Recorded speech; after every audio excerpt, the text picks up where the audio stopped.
नई बनाएंगे, तन मन सेवा में लगाएंगे, चलेंगे शिव बाबा की मत पर, स्वर्ग धरा पर लाएंगे, हम दुनिया नई बनाएंगे, हम दुनिया नई बनाएंगे, तन मन सेवा में लगाएंगे, चलेंगे शिव बाबा की मत पर, स्वर्ग धरा पर लाएंगे, हम दुनिया नई बनाएंगे।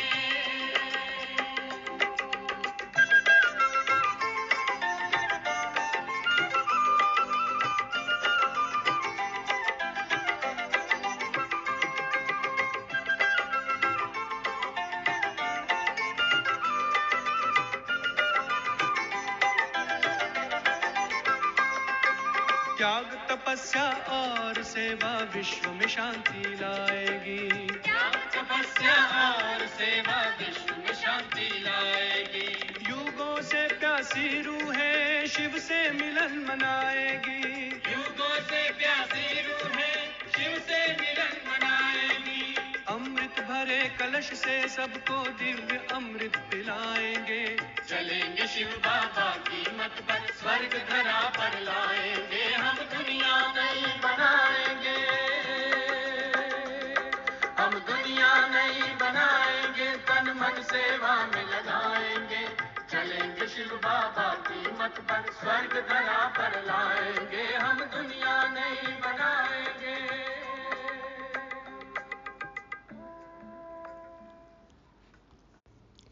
निष्काम नंबर 1 ट्रस्टी को अपना पुराना बैगेज ट्रांसफ़र करने वाले एवर रेडी, प्योर, रॉयल रूहानी सेवाधारियों को गॉडली मॉर्निंग।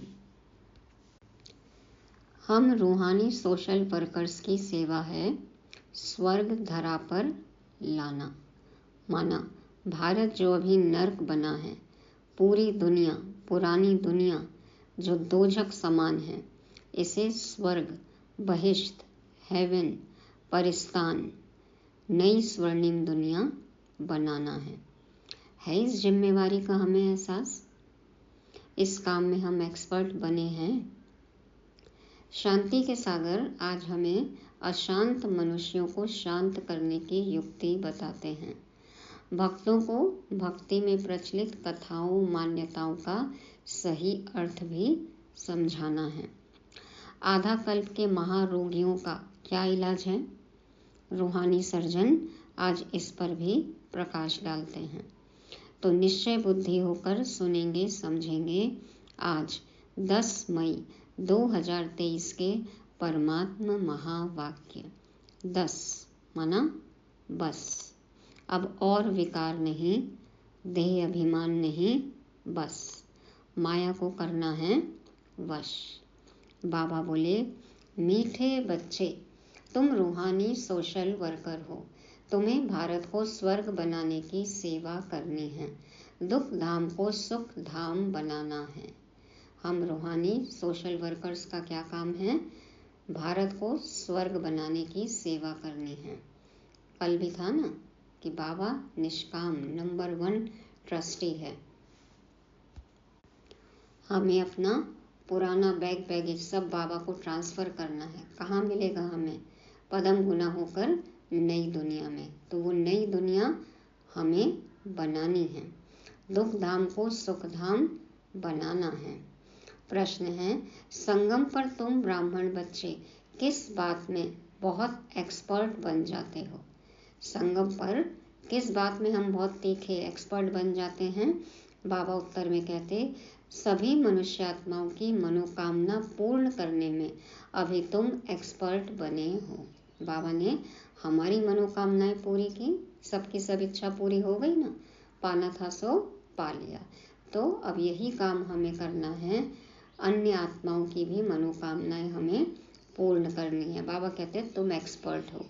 मनुष्यों की कामना मुक्ति और जीवन मुक्ति पाने की है, वह तुम्हें पूर्ण करनी है। सबको सुख शांति चाहिए ना, तो बाबा कहते हैं उनको क्या चाहिए? मुक्ति और जीवन मुक्ति, यही तो इच्छा है, यही कामना है, तो तुम्हें अब ये पूरी करनी है। तुम सभी को शांति का रास्ता बताते हो। कैसे मिलेगी मुक्ति जीवन मुक्ति? बाबा कहते हैं तुम सबको शांति का रास्ता बताते हो। शांति कोई जंगल में नहीं मिलती, लेकिन आत्मा का स्वधर्म ही शांति है। शरीर से डिटैच हो, बाप को याद करो तो सुख शांति का वर्षा मिल जाएगा। बाप को याद करना है, हमारा स्वधर्म ही शांत है। ये सब बातें, ये सब पॉइंट्स हम उनको बताते हैं तो उन्हें शांति का अनुभव होता है। हमको बताना है कि आप बाप को याद करेंगे तो आपको भी सुख शांति का वर्षा मिल जाएगा। तो यही तो चाहिए ना, सभी आत्माओं को क्या चाहिए? सुख शांति चाहिए। किसी के पास कितना भी स्थूल धन हो, कितना भी वो वैभव हो, ऐश्वर्य हो, समृद्धि हो, सुख भोग रहे हैं, स्थूल धन अपार है, लेकिन फिर भी क्या चाहिए? सुकून चाहिए, शांति चाहिए।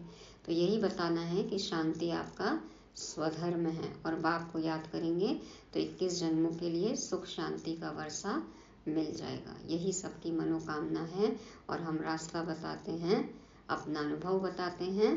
तो बाबा कहते हैं कि उनको भी इसका अनुभव होता है, वो भी हकदार बन जाते हैं। तो ये बताने में हम एक्सपर्ट बन चुके हैं। सबकी मनोकामनाएं पूर्ण करनी है। गीत भी है ना वो कि तुमने किए पूरे अरमान हमारे और अब हम पूरे करें अरमान तुम्हारे। तो बाबा का क्या अरमान है कि सभी बच्चे सुख शांति का अनुभव करें। तो बाबा का भी अरमान पूरा करना है और अन्य आत्माओं का भी अरमान पूरा करना है। गीत बजा।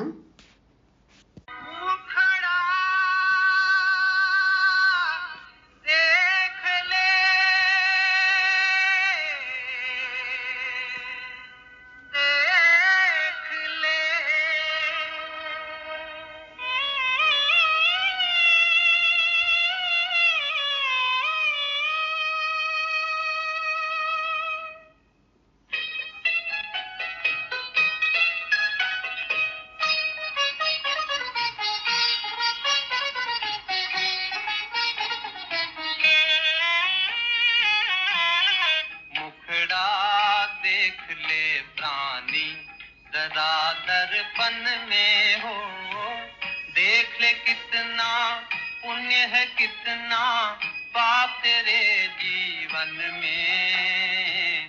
देख ले दर्पण में, मुखड़ा देख ले प्राणी जरा दर्पण में।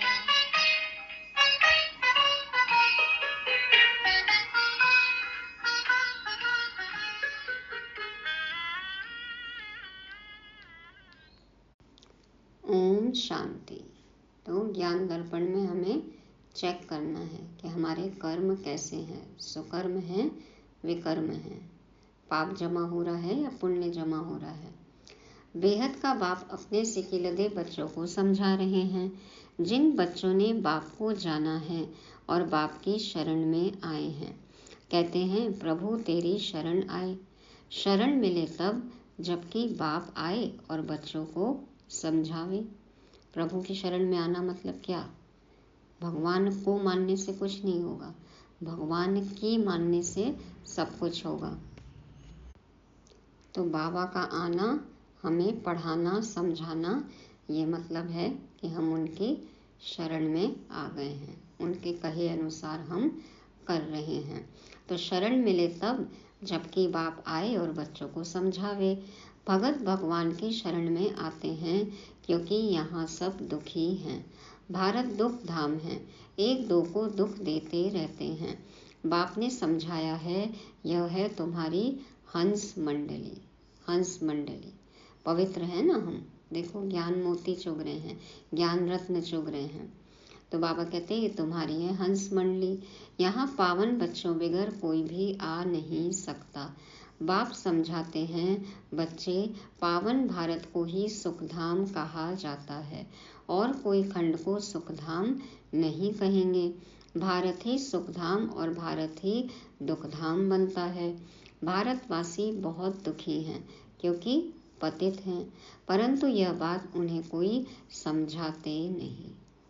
पतितपना ये काम ही गलत है, ये समझते ही नहीं है, तो फिर रोकेंगे कैसे? और इसी पतित पने के कारण पूरी दुनिया दुखी है, हर एक आत्मा दुखी है। तो ये बात किसी को पता ही नहीं है, तो कोई समझाता ही नहीं है। बाप समझाते हैं, सन्यासी पावन हैं, घर बार छोड़ते हैं, परंतु खुद भी गाते हैं पतित पावन सीताराम। माना सन्यासी तो सबको पावन नहीं बना सकते, वो तो खुद याद करते हैं पतित पावन सीताराम। तो अभी तुम आए हो पतित पावन बाप के पास, जो एक ही परमपिता परमात्मा है, वही सारी दुनिया को पावन बनाते हैं। मनुष्य मनुष्य को पावन बना न सके, यह है ही पतित दुनिया, कोई भी पावन नहीं। कहते भी है हे परमपिता परमात्मा, फिर कह देते ईश्वर सर्वव्यापी है, शिवोहम तत्त्वम। उसको सर्वव्यापी कह देते, खुद को शिवोहम कहते हैं, मैं ही शिव हूँ, वैसे ही तुम भी हो, सब वैसे ही हैं, सभी शिव हैं, सभी परमात्मा हैं, हर आत्मा में परमात्मा है। तो ये सब सोचते हैं, समझते हैं। क्यों ऐसा करते हैं? सब बेचारे बाप को भूले हुए हैं। जैसे मनुष्य शराब पीते हैं तो भले वह देवाला मारा हुआ हो तो भी शराब से एकदम नशा चढ़ जाता है ना। समझ कुछ भी नहीं आ रहा है लेकिन अपने आप को राजा समझता है। बैंक बैलेंस कुछ भी नहीं हो लेकिन अपने आप को बहुत धनी समझेगा, तो शराब के नशे में है ना, तो होश ही में ही नहीं है।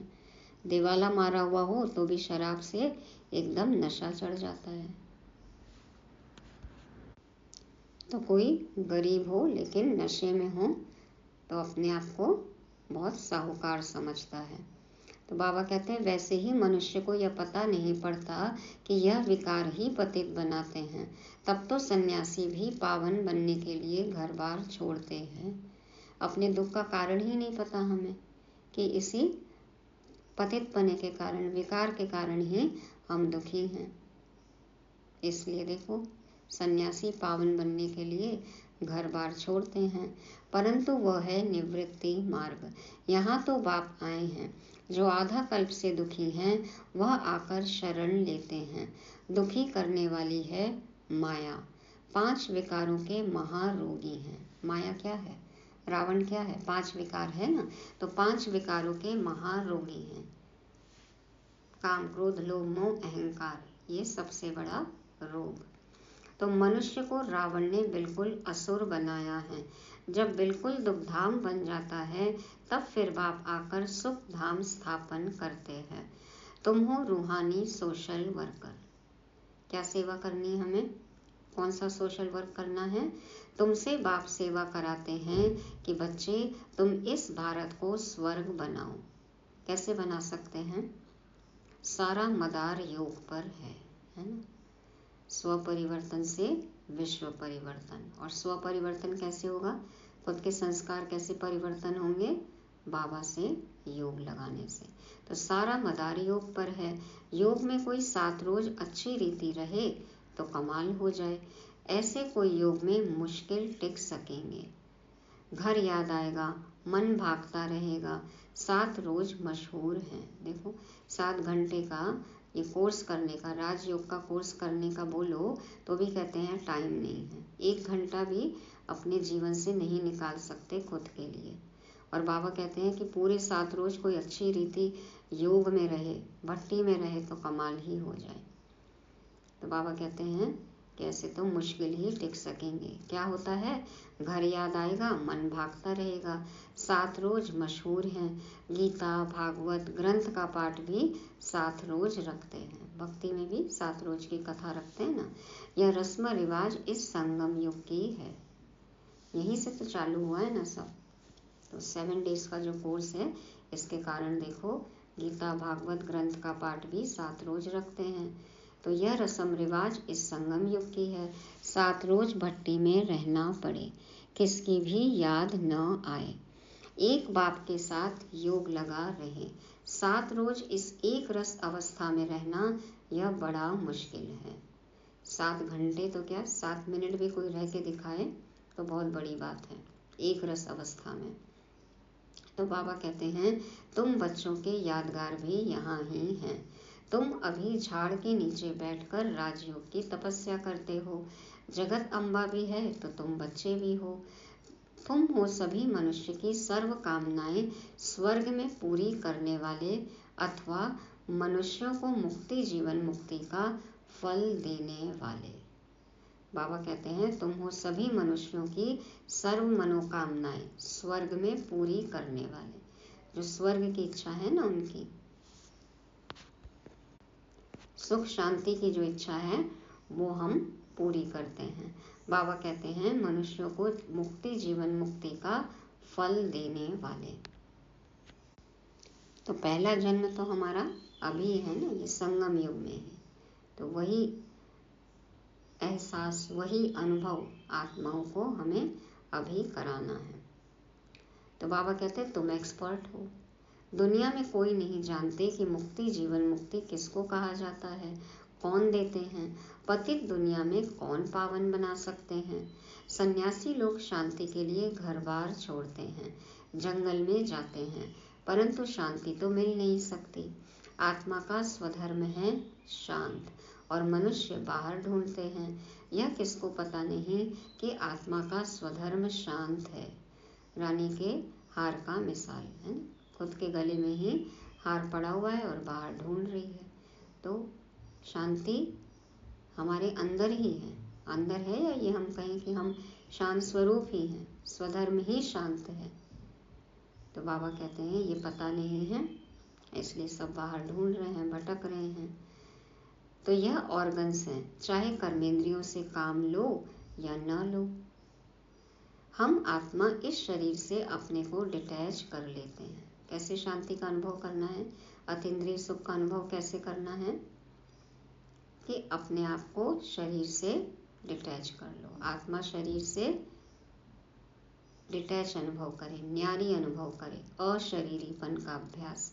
तो बाबा कहते हैं ये कर्मेंद्रियां हैं, चाहे इससे काम लो ना लो। जब काम है तो यूज कर रहे हैं, नहीं काम है तो अशरीरी हो गए। जैसे रात को आत्मा डिटैच हो जाती है ना, सब कुछ भूल जाती है, उसको फिर नींद कहेंगे। यहाँ सिर्फ शांति में तुम बैठते हो। आत्मा कहती है मैं कर्मेंद्रियों से काम कर थक गई हूँ। अच्छा, अपने को शरीर से डिटैच कर लो। यह ऑर्गन्स हैं कर्म करने के लिए। यह नॉलेज बाप ही देते हैं। डिटैच कर बैठ जाओ, कुछ न बोलो। अपना ध्यान मस्तक के बीच केंद्रित करना है, आत्मिक स्थिति में टिकना है, बाबा से जुड़ना है, बाबा से किरणें लेनी है। डिटैच होकर बैठ जाओ, कुछ बोलो मत, मौन, मन का मौन, मुख का मौन, मोबाइल का मौन। हो सकते हैं अशरीरी 1 सेकंड में, तो अभ्यास करना है। बाबा कहते हैं परंतु ऐसे डिटैच हो कहाँ तक बैठेंगे, कितनी देर तक अशरीरीपन का अभ्यास कर सकते हैं। अब स्थूल कर्म जो है वो तो करने ही पड़ेंगे ना कर्मेंद्रियों से। तो बाबा कहते हैं यह तो तुम जानते हो कर्म बिगर कोई रह न सके। डिटैच तो हुए परंतु साथ में फायदा भी चाहिए। सिर्फ डिटैच हो बैठने से इतना फायदा नहीं होगा। डिटैच हो फिर मुझे याद करो तो तुमको फायदा होगा, शक्ति मिलेगी। अशरीरीपन का अभ्यास तो भक्त लोग भी बहुत करते हैं, उनको बहुत अनुभव भी होते हैं, लेकिन फायदा है कुछ? स्वर्ग में आएंगे, विकर्म विनाश होंगे उनके? नहीं। बाबा कहते हैं ठीक है, आत्मा शरीर से डिटैच हो जाए, न्यारी हो जाए, उस अवस्था में परमात्मा बाप को याद करना है, तब विकर्म विनाश होंगे, तब शक्ति मिलेगी, तब हम स्वर्ग में आने के लायक बनेंगे। तो बाप अपने बच्चों को समझाते हैं, बच्चे यह ज्ञान इंद्र सभा है, यहाँ तुम सब रत्न बैठे हो। कोई पत्थर बुद्धि बैठा होगा तो वायुमंडल खराब कर देगा, क्योंकि शिव बाबा की याद में रहेगा नहीं। यहाँ बैठकर भी यदि विकारी संकल्प चल रहे हैं तो वातावरण खराब होता है ना, क्योंकि बाबा को याद ही नहीं कर रहा है। तो उनको अपने मित्र संबंधी याद पड़ते रहेंगे। तुमको तो अपने बाप को निरंतर याद करना है। यह कोई कॉमन सत्संग नहीं है। भक्ति में जैसे जाते रहे जिन सत्संगों में, ऐसा सत्संग है ये? बाबा कहते यह बड़ी यूनिवर्सिटी है। मेडिकल कॉलेज में कोई अनपढ़ आकर बैठे तो कुछ नहीं समझेगा। अब जिसने 7 रोज का कोर्स ही नहीं किया, जिसको कोई परिचय ही नहीं, सीधे मुरली सुने तो उसको क्या समझ में आएगा? तो कुछ भी नहीं समझेगा। उसके लिए तो क्या हो गए, बाबा कह रहे हैं ना, अनपढ़ आकर बैठे मेडिकल कॉलेज में, तो उसको तो दवाइयों की, इलाज की, रोग की कोई खबर ही नहीं है। उसके लिए काला अक्षर भैंस बराबर है। तो वैसे ही यहाँ पे भी है। यदि पता ही नहीं किस विषय पर बात चल रही है, हम कौन हैं, कौन पढ़ा रहा है, तो कोई फायदा नहीं है। तो कुछ भी नहीं समझेगा वो, उनको तो अलाउ नहीं करेंगे। इसलिए मुरली क्लास में डायरेक्ट किसी को भी अलाउड नहीं है। सिर्फ देखने से कुछ समझ नहीं सकेंगे, इस नॉलेज को भी विकारी पतित समझ न सके, इसलिए ऐसे को अलाउ नहीं किया जाता है। मुरली क्लास में तो किसी को भी अलाउ नहीं करते। कोई चित्र भी देखेगा तो वो सब चित्र जब तक कोई एक्सप्लेन नहीं करेगा तो ये लोग क्या समझेंगे। तो इसलिए बाबा कहते हैं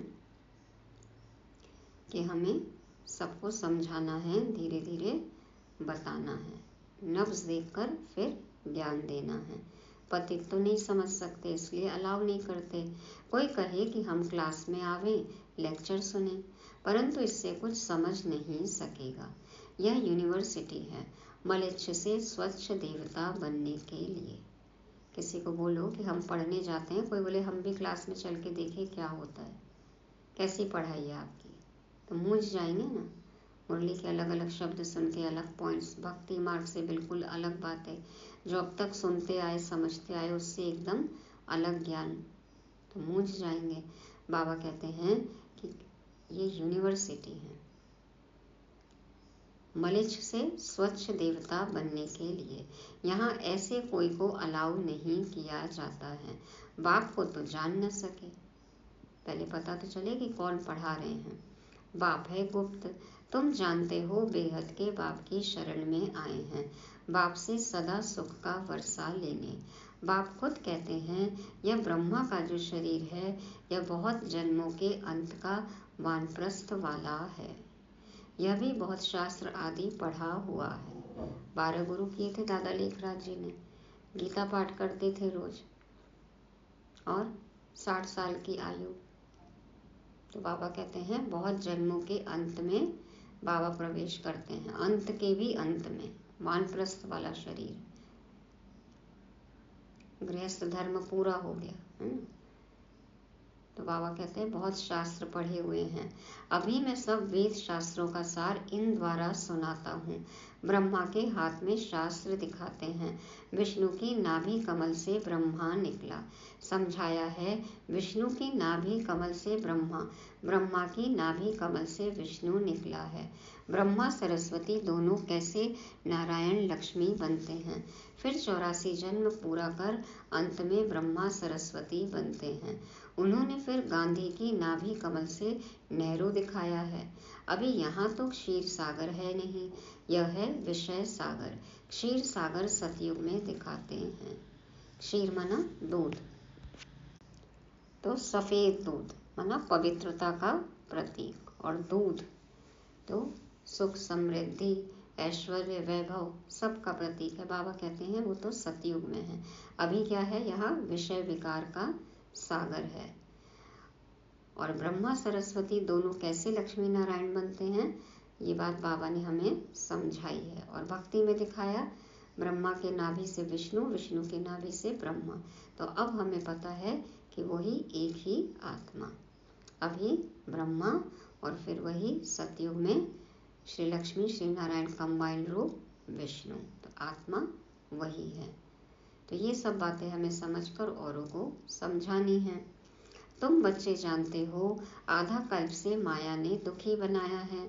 भारत जितना दुखी और कोई नहीं है, भारत जितना सुखी भी और कोई हो नहीं सकता।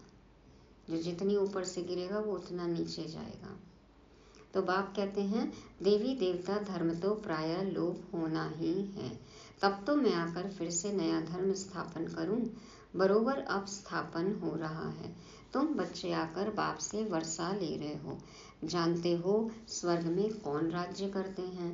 बचपन में राधे कृष्ण, वही फिर लक्ष्मी नारायण बनते हैं। अब तो बाप आया हुआ है, भिन्न नाम रूप से लक्ष्मी नारायण पढ़ते हैं।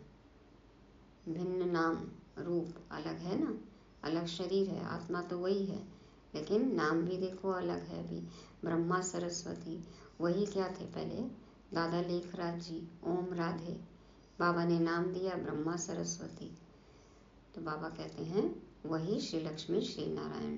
तो श्री कृष्ण का सांवरा रूप यहाँ बैठा है, अभी पतित है ना, पतित शरीर में पतित आत्मा, तो श्री कृष्ण का सांवरा रूप। बाप इसको उस पार ले जाते हैं।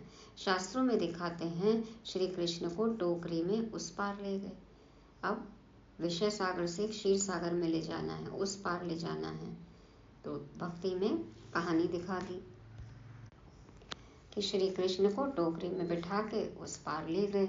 अब शिव बाबा आया हुआ है, तुम बच्चों को आंखों पर बिठाकर स्वर्ग का मालिक बनाते हैं, नर्क से स्वर्ग में लेकर जाते हैं, पुरानी दुनिया से नई दुनिया में लेकर जाते हैं। सारी वंशावली को पढ़ाकर बाप ले जाते हैं कंसपुरी से कृष्णपुरी में। एक की तो बात नहीं है, रावणपुरी से तुम सबको निकाल नैनों पर बिठाकर सुख धाम ले जाता हूँ। मैं तुम बच्चों को स्वर्ग तक पहुँचाने आया हूँ, फिर इस पुरानी दुनिया का विनाश हो जाएगा। लड़ाई की बात भी शास्त्रों में है, परंतु समझते कुछ भी नहीं है। यह दादा भी बहुत शास्त्र पढ़ा हुआ था। अब बाबा कहते हैं इन सबको छोड़ मामेकम याद करो, मैं सबका सदगुरु हूँ। सदगुरु, सच्चा सच्चा गुरु, निराकारी सदगुरु। कंसपुरी कलयुग को, कृष्णपुरी सतयुग को कहा जाता है। अब तुमको रावणपुरी से रामपुरी व कृष्णपुरी में ले चलता हूँ। चलेंगे सुखधाम कृष्णपुरी में, जाना है सबको। गाते हैं ना, भजो राधे गोविंद, यह हुआ भक्ति मार्ग। भजन कीर्तन जप तप पूजा पाठ ये सब क्या है, भक्ति मार्ग। अभी तुम राधे गोविंद फिर से बन रहे हो, राधा कृष्ण भी बन रहे हैं। बाबा कहते फिर से, अभी तुम्हारा दोनों ताज नहीं रहा है, न लाइट का न राजाई का। पवित्रता भी नहीं है अभी और राजाई भी नहीं है, तो पवित्र को ही लाइट का ताज देते हैं। लक्ष्मी नारायण तो हैं ही सदा पवित्र, उनको कभी संन्यास नहीं करना पड़ता है। सन्यासी जन्म लेकर फिर घर बार छोड़ते हैं पवित्र बनने के लिए। तुम्हारा 21 जन्मों के लिए यह एक जन्म का संन्यास होता है, वह कोई 21 जन्म पवित्र नहीं होते हैं। सन्यासी घर बार छोड़ते हैं, पवित्रता का पालन करते हैं, ब्रह्मचर्य का पालन करते हैं। बाबा कहते हैं उनका एक जन्म का होता है, लेकिन प्राप्ति 21 जन्मों के लिए नहीं है। वो 21 जन्मों के लिए पवित्र नहीं होते हैं। वह पहले तो विकारियों के पास जन्म ले पतित बन जाते, फिर पवित्र बनने लिए घर बार छोड़ते हैं। वह है रजोगुणी संन्यास। तो ये सब द्वापर के बाद से चालू होता है, रजोगुणी संन्यास है। बाप कहते हैं मैं नॉलेजफुल हूँ, नॉलेजफुल ब्लिसफुल, मेरे में ही फुल नॉलेज है, ज्ञान भी है, सत्य ज्ञान है, आनंद का सागर है बाबा, तो सच्चिदानंद है, फुल नॉलेज है। सूक्ष्म वतन, मूल वतन, स्थूल वतन और सृष्टि के आदि मध्य अंत की फुल नॉलेज तुम बच्चों को देता हूँ, जिससे तुम फुल बनते हो। फुल भी बनते हैं, भरपूर भी बनते हैं, संतुष्ट भी होते हैं और फूल भी बनते हैं। देखो खुशबूदार फूल भी बन जाते हैं। तो देवी देवताएं हैं ही फुल, देवी देवताएं संपन्न है ना, 16 कला संपूर्ण, संपूर्ण निर्विकारी। तो बाबा कहते हैं तुम बच्चे बाप की गोद में आए हो, जानते हो हम श्रीमत पर चल फिर से राज्य भाग्य लेते हैं। यह हार जीत का खेल है, माया से हारे हार है, माया से जीते जीत है। 5 विकारों से हार गए तो हार हो गई, और 5 विकारों पर जीत पा लिए तो जीत ही जीत है। तुम सर्वशक्तिमान बाप से योग लगाकर शक्ति ले माया पर विजय पाते हो। समझते हो हमारा 84 जन्मों का ड्रामा अब पूरा होता है, हम फिर से राज्य भाग्य लेते हैं।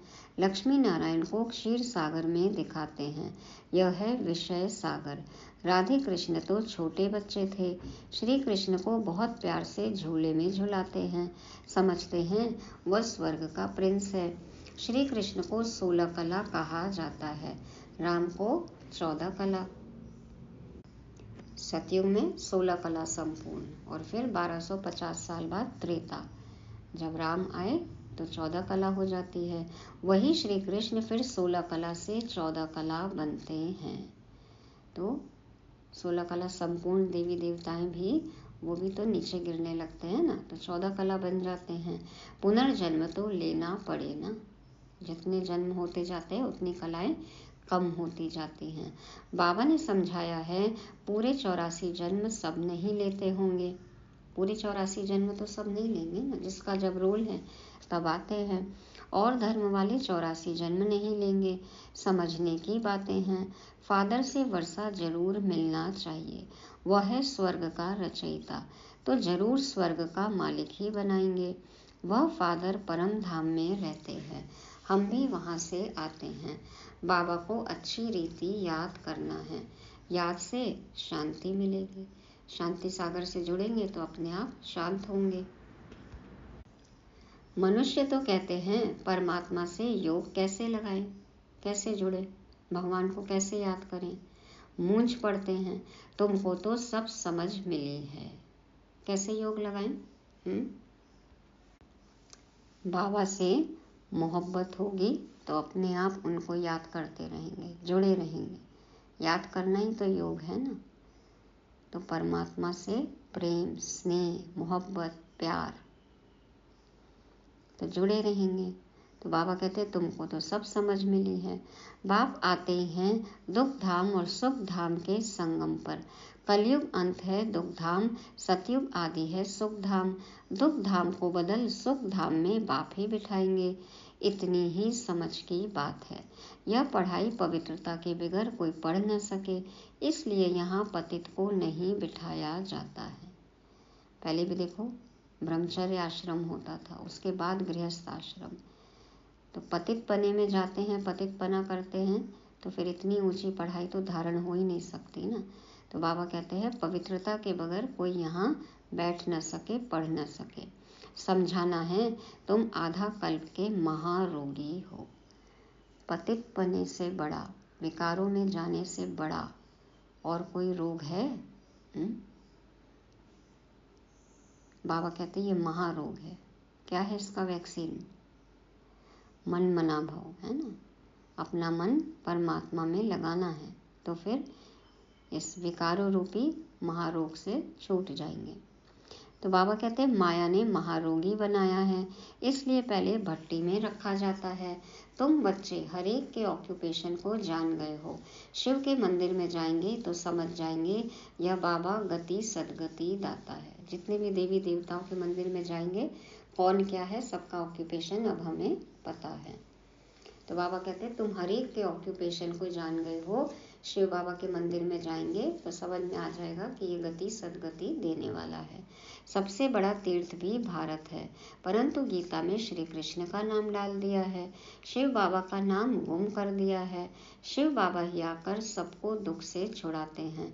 बाकी पानी की गंगा तो पतित पावनी है नहीं, वह तो पहाड़ों से निकली है, उसको पतित पावनी कैसे कहेंगे? इसको अंधश्रद्धा कहा जाता है। मनुष्य क्या क्या करते रहते हैं, गाते हैं मनुष्य जैसा दुर्लभ जन्म है नहीं। अब मनुष्य जन्म दुर्लभ है, देखो फिर भी कितनी जनसंख्या बढ़ रही है। तो ये ब्राह्मण जन्म, ये मर्जीवा जन्म, ये दुर्लभ है। बाबा की डायरेक्ट संतान बनना, ये दुर्लभ जीवन है। कल भी था ना, अमूल्य दुर्लभ जीवन। तो सो दुर्लभ जन्म तुम्हारा अभी का है, जबकि बाप आया हुआ है। यह तुम्हारा अमूल्य जन्म है। तुम पवित्र बन भारत को स्वर्ग बना देते हो, इसलिए शिव शक्ति भारत माता गाई हुई है। कल भी था ना, अभी 2 दिन पहले था कि बाबा माताओं का मान बढ़ाते हैं, ज्ञान का कलश माताओं के सिर पर रखते हैं, वंदे मातरम। तो शिव शक्ति भारत माता गाई हुई है। तुम जानते हो बाबा पवित्रता की मदद से भारत तो क्या सारी दुनिया को पवित्र बनाते हैं। पूरी दुनिया ही पवित्र बन जाती है, खास भारत और आम सारी दुनिया। जो जो पवित्रता की उंगली देते हैं पवित्र रहते हैं, है ना। जो इस कलयुगी गोवर्धन पर्वत को, जो अपवित्रता का पहाड़ है, इसको उठाने में, खत्म करने में अपना सहयोग देते हैं, पवित्र रहकर अपनी उंगली देते हैं, मन मना भाव रहते हैं, जिनके मन में सिर्फ एक शिव बाबा है, जिनका मन इधर उधर कहीं नहीं जाता, जो सिर्फ एक बाबा को ही याद करते हैं, मन मना भाव रहते हैं, वही मददगार है। यही तो मदद चाहिए बाबा को, यही है गुरु दक्षिणा। तो इसका अर्थ भी तुम समझते हो, यह दादा भी नहीं समझते थे, बाबा नहीं समझाए उससे पहले तो किसको पता था। इनके बहुत गुरु किए हुए हैं, 12 गुरु किए थे ब्रह्मा बाबा ने, तो शास्त्र पढ़े हुए हैं।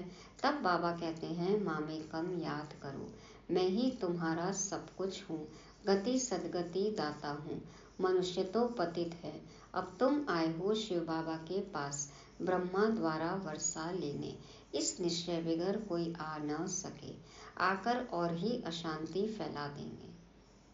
समझेंगे ही नहीं इस बात को कि यहाँ क्या विषय है, क्या टॉपिक है, कौन पढ़ा रहे हैं।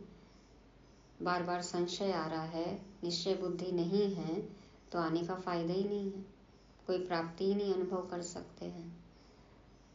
बात समझेंगे नहीं और भक्ति से कंपेयर करेंगे और अशांति फैला देंगे। तो बाबा ने कहा ना, ऐसे फिर आने की दरकार ही नहीं है, निश्चय नहीं है तो फिर आने की दरकार ही नहीं, जरूरत ही नहीं, तो आकर और ही अशांति फैला देंगे।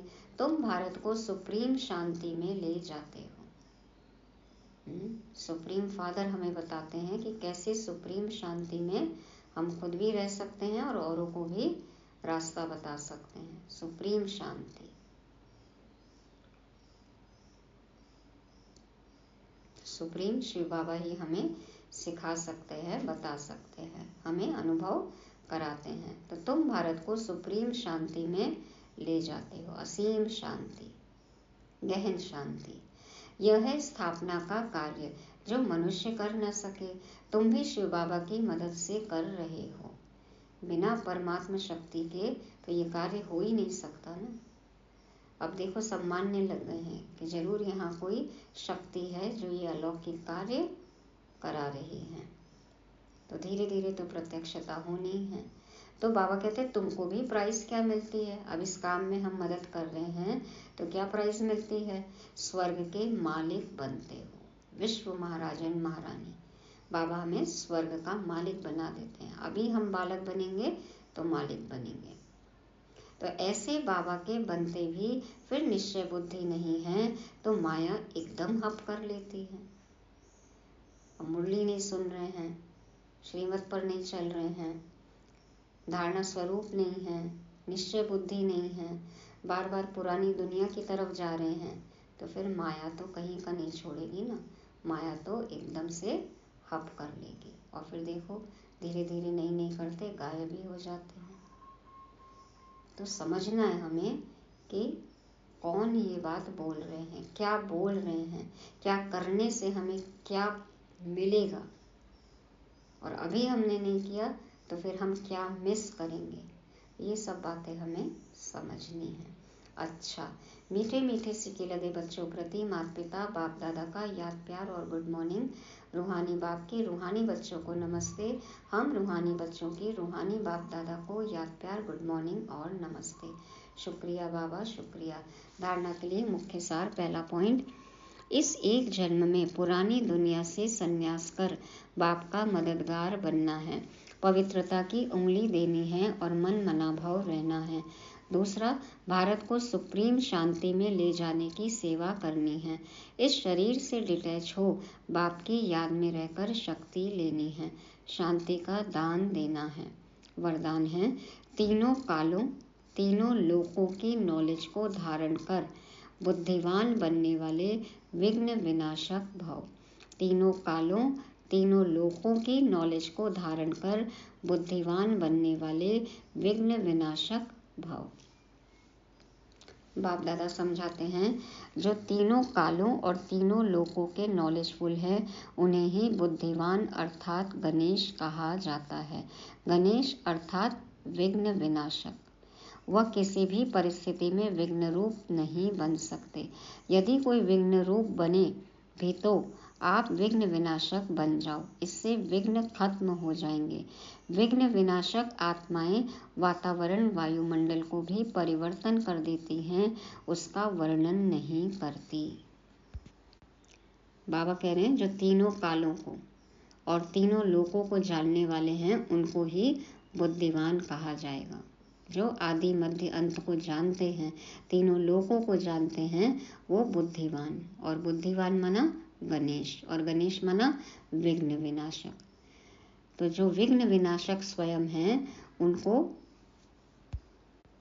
कोई भी विघ्न हिला नहीं सकता। विघ्न भल आएंगे लेकिन परमात्मा से शक्ति लेकर उस विघ्न को विनाश करना है, खुद के भी और औरों के भी। बाबा कहते हैं विघ्न विनाशक की निशानी क्या है कि वो अपने आसपास के वायुमंडल वातावरण को भी परिवर्तन कर देते हैं। उसका वर्णन नहीं करते कि इसने ऐसा किया, ये किया, चाहे व्यक्ति के कारण आए चाहे परिस्थिति के कारण आए, बल्कि कहते नहीं, करके दिखाते हैं। विघ्नों का विनाश करते हैं, विघ्न जीत बन जाते हैं और फिर धीरे धीरे निर्विघ्न बन जाएंगे, विघ्न विघ्न लगेंगे ही नहीं। तो ऐसे बुद्धिवान विघ्न विनाशक हमें बनना है। स्लोगन है, अपनी चलन और चेहरे से सत्यता की सभ्यता का अनुभव कराना ही श्रेष्ठता है। अपनी चलन और चेहरे से सत्यता की सभ्यता का अनुभव कराना ही श्रेष्ठता है। कल भी था ना, प्योरिटी की रॉयल्टी, रॉयल आत्माओं की निशानी है। तो हम कौन हैं? सतयुगी देवी देवता। सत्य बाप से हम सत्य ज्ञान सुन रहे हैं, तो सत्यता की सभ्यता ये तो हमारे अंदर होनी चाहिए ना। कैसे दिखेगी? चाल चलन चेहरे से। तो बाबा कहते हैं अपनी चलन और चेहरे से सत्यता की सभ्यता का अनुभव कराना ही श्रेष्ठता है।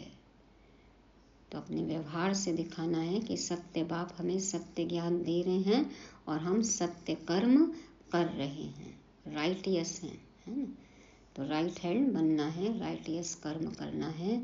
ये सभ्यता, ये संस्कृति, ये संस्कार हमारे चाल चलन, बातचीत, व्यवहार सबसे झलकना चाहिए कि हम ही हैं श्रेष्ठ से श्रेष्ठ श्रीमत पर चलकर श्रेष्ठ बनने वाली आत्माएं।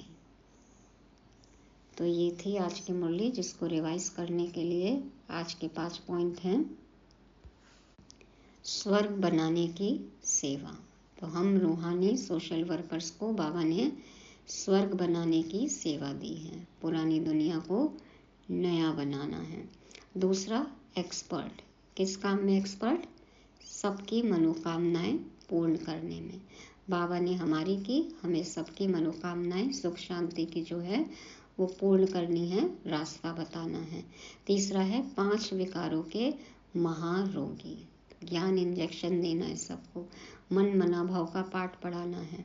5 विकारों का महारोग जो है देखो पूरी दुनिया पर अभी व्याप्त है, तो इस महामारी को खत्म करना है।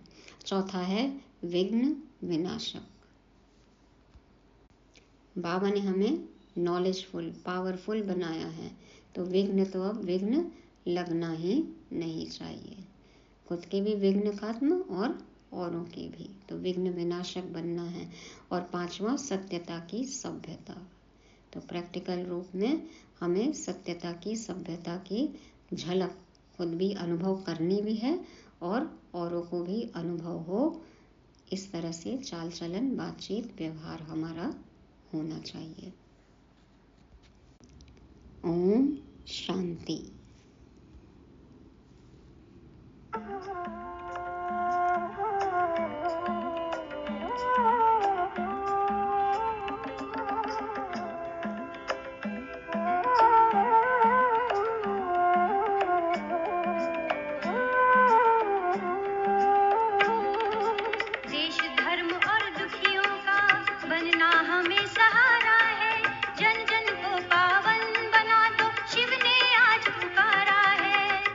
धर्म और दुखियों का बनना हमें सहारा है, जन जन को पावन बना दो, शिव ने आज पुकारा है।